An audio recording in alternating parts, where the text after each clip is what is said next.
we shall reflect on the life of Saint Mariam Thresia Chiramel Mankidian. Born on the 26th of April 1876, Mariam hailed from a wealthy family in Kerala, but the ancestral family was impoverished as her grandfather was compelled to sell his property for marrying off his 7 daughters. So acutely grave was the financial situation of the family that her father and her brother took to drinking. Yet, hers was a life that was lived in a manner that challenges modern man to live heroically the values of the gospel. The third of the 5 children of Thomas and Thanda Mankidian, Mariam manifested signs of saintliness very early in life. In fact, already at the tender age of 10, she had consecrated her virginity to Christ. The untimely death of a God-fearing mother, a devout Christian, led her at the age of 12 on a long search for a choice of vocation, a search which prompted her to renounce home in favor of an eremitical way of life. Her zeal for the church drew her and 3 of her companions to frequently undertake the cleaning of the local church and decoration of the altar, while the poor, the sick, the lonely, the orphaned, and victims of leprosy and smallpox benefited much from her loving concern. Mariam had a special devotion to and an unfailing trust in the Holy Family, whom she saw often in visions and from whom she routinely sought and obtained guidance in her apostolate. She prayed much and fasted for the conversion of sinners.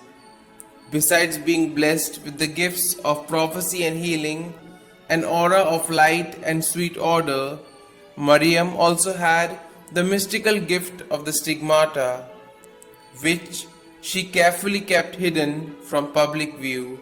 Her frequent ecstasies and levitations had her lifted cross-like high up on the wall in her room every Friday, as though to ascertain the depth of her zeal and dedication, the Lord led her through periods of torments by way of diabolical attacks, while she bravely fought temptations against faith and chastity.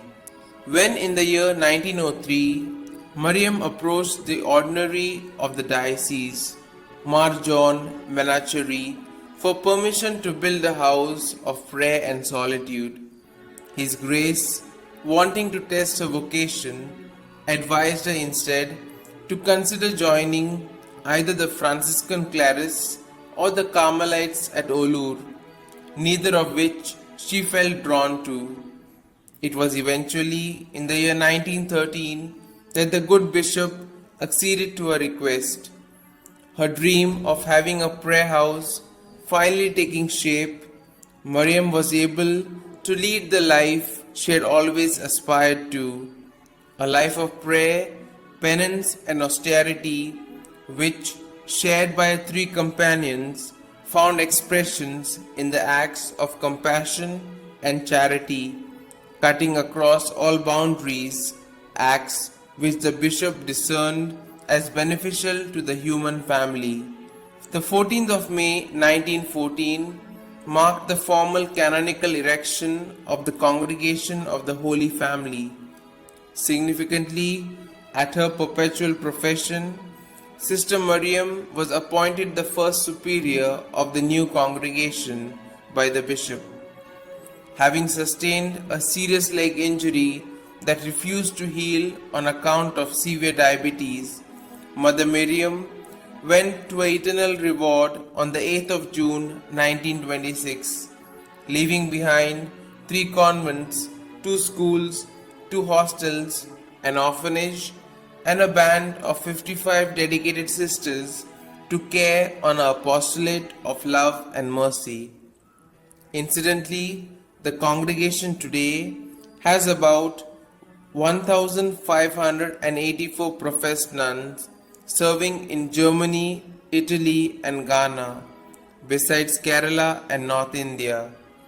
She was beatified by Pope John Paul II on the 9th of April in the Jubilee year 2000. She was canonized by Pope Francis on the 13th of October 2019.